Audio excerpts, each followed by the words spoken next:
Telugu మ్యాట్రిమోనీకి thanks చెప్పాలి. 26 ఏళ్ల క్రితం ఇదే తెలుగు మ్యాట్రిమోనీ ద్వారానే వేళమ్మకి పెళ్లి చేశాం. పెళ్ళంటేనే తెలుగు మ్యాట్రిమోనీనే. ఎన్నికల హామీలను తుంగలో తొక్కటంలో చంద్రబాబు మరోసారి తన మార్కు చూపిస్తున్నారు. మహిళలకు ఆర్టీసీ బస్సులో ఉచిత ప్రయాణం, స్త్రీ శక్తి పథకాన్ని దొంగ దెబ్బతీస్తున్నారు. ఎలక్ట్రిక్ బస్సుల ముసుగులో ఈ పథకాన్ని పూర్తిగా ఎత్తేసేందుకు ఎత్తుగడ వేశారు.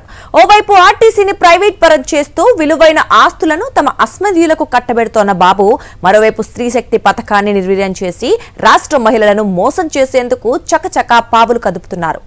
చంద్రబాబు ఎన్నికల హామీల్లో మహిళలకు ఉచిత బస్సు ప్రయాణం ఒకటి.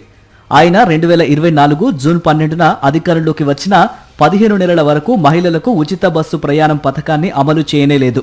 దీంతో రాష్ట్ర మహిళలు నెలకు 250 కోట్ల చొప్పున 15 నెలల్లో ఏకంగా 3750 కోట్ల మేర ప్రయోజనాన్ని కోల్పోయారు. 2025 ఆగస్టు 15 నుంచి ఫ్రీ బస్ జర్నీ పథకాన్ని తూతూ మంత్రంగా ప్రారంభించారు. అన్ని బస్సుల్లో ఉచిత ప్రయాణ సౌకర్యం కల్పించలేదు. ఆర్టీసీలో 16 కేటగిరీల బస్సు సర్వీసులుండగా మహిళలకు ఉచిత బస్సు ప్రయాణాన్ని కేవలం Palle Velugu, ultra Palle Velugu, city ordinary, express, metro express వంటి 5 రకాల సర్వీసుల్లోనే అమలు చేస్తున్నారు. ఈ బస్సులతో పాటుగా Vennela, dolphin cruiser, Amaravati, night rider, Indra, metro luxury, star liner, super luxury, ultra deluxe, non stop, SAP express సర్వీసుల్లో వర్తింపజేయటం లేదు. ప్రస్తుతం ఆర్టీసీ నిర్వహిస్తున్న 100 ఈ బస్సు సర్వీసుల్లో ఉచిత ప్రయాణ పథకం అమలు కాకపోవటం గమనార్హం.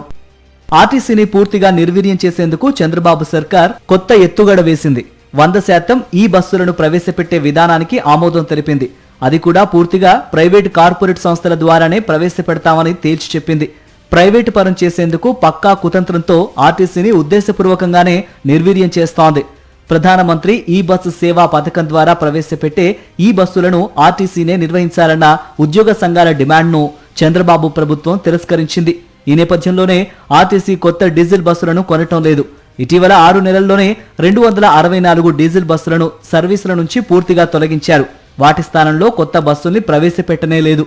సగటున రోజుకు ఒక బస్సును సర్వీస్ నుంచి తొలగిస్తోంది. తద్వారా ఆర్టీసీలో డీజిల్ బస్సులను పూర్తిగా తొలగించి ప్రైవేటు సంస్థల ద్వారా ఈ బస్సులను ప్రవేశపెట్టాలన్నదే తమ ఉద్దేశమని సర్కార్ స్పష్టం చేస్తోంది. మొదటగా ఆర్టీసీలో 50% ఈ బస్సులు ఉండేటట్టు చూడటం ప్రభుత్వ లక్ష్యంగా నిర్దేశించింది. అనంతరం 2029 నాటికి 100% ఈ బస్సులు ప్రవేశపెట్టాలని భావిస్తోంది.